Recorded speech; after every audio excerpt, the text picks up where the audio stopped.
एक बार चुनी कुसुम सुहाए, निज कर भूषण राम बनाए। एक बार भगवान राम फटिक शिला पर बैठे हुए हैं, उन्होंने सीता जी के लिए फूल चुनकर सुंदर सुंदर आभूषण बनाए। सीता ही पहराए प्रभु सादर, बैठे फटिक शिला पर भादर। उन्होंने अपने हाथों से वो फूल के गहने बनाकर माता सीता को पहनाए और फटिक शिला पर भगवान विराजमान हैं। सुरपति सुत धरवायत वेखा, सक्षात रघुपति बल देखा। इंद्र का पुत्र जयंत भगवान को फटिक शिला पर बैठे देखकर उनके बल को परखना चाहता है। सीता चरण चोचे हति भागा, मुड़ मांडपति कारण कागा। और वो कौवे का भेष बना करके माता सीता के चरणों में चोंच मार करके भागता है। चला रुधिर रघुनायक जाना, सीख धनुष सायक संताना।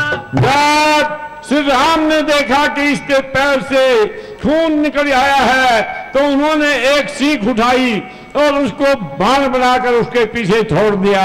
प्रेरित अस्त्र ब्रह्म सर धावा, चला भाजी वायस भय पावा। जब बाण उसके पीछे चला तो जयंत जो था वो भागा और अपने भय के वशीभूत होकर वहां से भागता है। धरि निज रूप गयो पितु पाही, राम विमुख राखा तिन नाही। वो अपना निज रूप धर करके अपने पिता के पास जाता है, लेकिन राम के रूप समझ करके पिता उसको त्याग देता है। जिमि जिमि भाजत शक्र सुते, व्याकुल अति दुख दीन।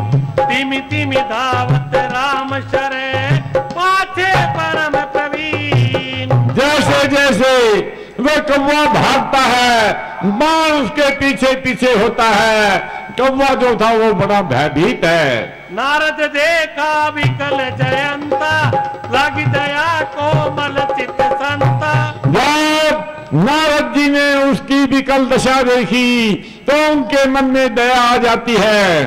पठवा तुरत राम पैताई, कैसी पुकार थी प्रणतई। नारद जी ने उसको उठते उठते प्रभु की महिमा का बखान किया और उसने कहा तुम उन्हीं के चरण में जाओ, वहीं तुम्हारा कल्याण होगा। आतुर सब गए सी पद जाई, त्राई त्राई कृपाल रघुराई। तब औरत होकर जाकर के भगवान के चरणों में पड़ता है, त्राहिमाम त्राहिमाम त्राहिमाम ऐसे बोलता है। सुनि कृपालु अति आरत वाणी, एक नैन करी तजा भवानी। जब भगवान ने उसकी इष्ट से आरतवाणी सुनी तो शंकर भगवान कहते हैं पार्वती उसको एक आंख से अंधा करके उसको भगवान छोड़ देते हैं।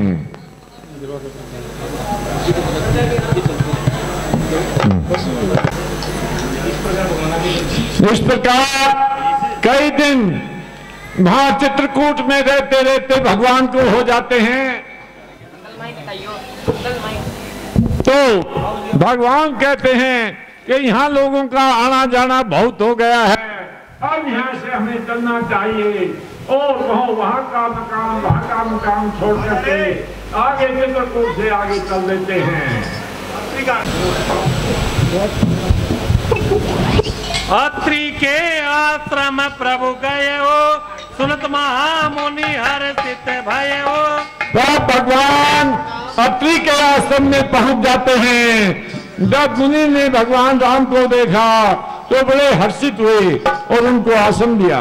करी पूजा कई वचन सुहाए, दिए फूल फल प्रभु मन भाए। तब बहुत प्रकार से मुनि ने उनकी पूजा की और आश्रम में जो कंदमूल फल थे बड़े मीठे मीठे उनको दिए।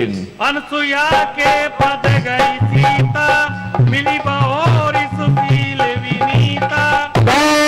जानकी जी अनसुईया के चरणों में शीश नवाया तो उन्होंने बहुत प्रकार से जानकी जी को आशीर्वाद दिया।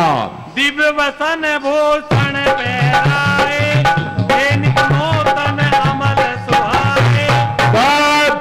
अनसुईया जी ने जानकी जी को आभूषण और वस्त्र पहनाए जो नित्य नए प्रतीत होते थे। कैरी सी वधु सरल मधुबाणी, नारी धर्म कछु ब्याज बखानी।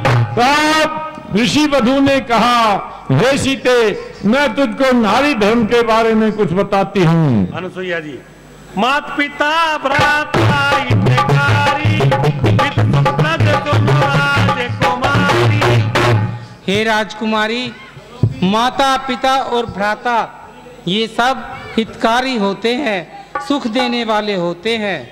अमित दान भरता वैसे, भगत कुमारी सुदेव न देही। परंतु पति तो असीम सुख देने वाला होता है, वह स्त्री बड़ी अधम है जो उसकी सेवा नहीं करती।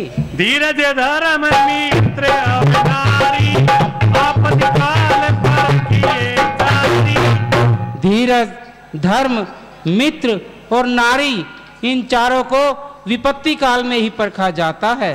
वृद्ध रोग वश जड़ धनहीना, अंध बधिर क्रोधी अति दीना।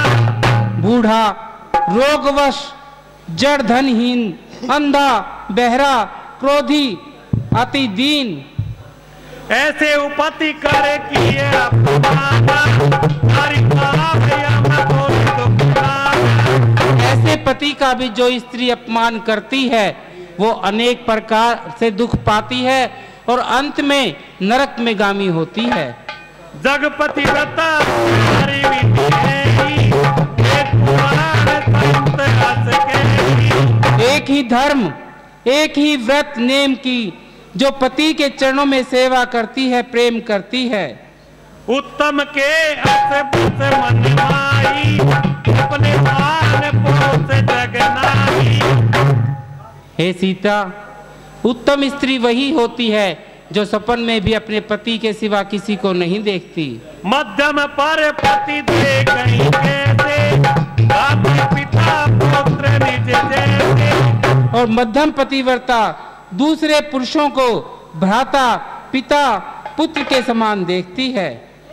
बिनु अवसर रे बैठे जोई, जाने अधम नारी जग सोई। जो स्त्री बिना अवसर जाने मुंह में आती है वही बात कह देती है, वो स्त्री अधम जानो।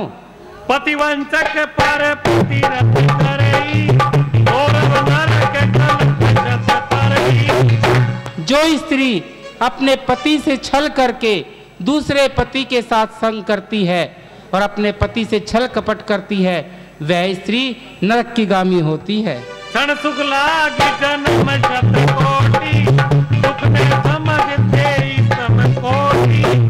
थोड़ी देर के सुख के लिए जन्म भर के दुख को समझती है, उससे समान कौन खोटी होगी। सुनी जान की परम सुख पावा, सादरता सुधरण सिर नावा। तब जानकी जी ने तमाम शिक्षा लेकर के परम सुख माना और उनको प्रणाम किया। मुनिपद कमल नाई कर सीसा, चले बनाई तोर नर मुनि ईसा। तब भगवान मुनि को प्रणाम करके वहां से आगे की तरफ चल पड़ते हैं। आगे राम अनुज पुनि पाछे, मुनिवर वेश बने अति आछे। आगे आगे भगवान राम चल रहे हैं, पीछे पीछे लक्ष्मण चल रहे हैं। मुनि के वेश में बड़े ही सुंदर दिखाई देते हैं। बिलासुर विराध मग जाता, गर्जत घोर कठोर रिसाता। रास्ते में उन्हें विराट नाम का राक्षस मिलता है जो बहुत ही कठोर होकर के चिंगार करता है। तुरत ही सो सीता ही ले गए हो, राम हृदय कछु विस्मय भय हो। तुरंत जानकी जी को ले जाता है, राम के हृदय में बड़ा विस्मय होता है। बौरी लखन रघुवर ही प्रबोधा, बात बाण जाने करी क्रोधा। तब उसने राम और लक्ष्मण को जो है पुकारा तो भगवान ने 5 बाण छोड़े और उसके प्राण हर लिए और जानकी जी को छुड़ा लिया।